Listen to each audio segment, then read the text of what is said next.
Today I want to show you how a smart scene that has been configured to reset the air conditioning setting temperature back to 23 degree when there is someone tries to set it lower than that.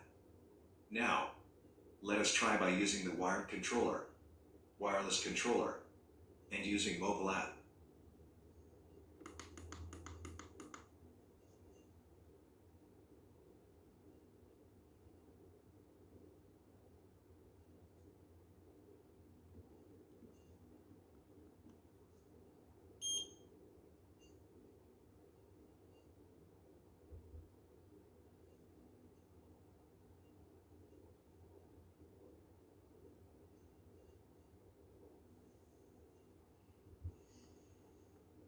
This feature is really useful, especially to reduce power consumption, as well as to prevent overcooling. This smart scene can be easily set up using the mobile app, and it is completely free. Thank you.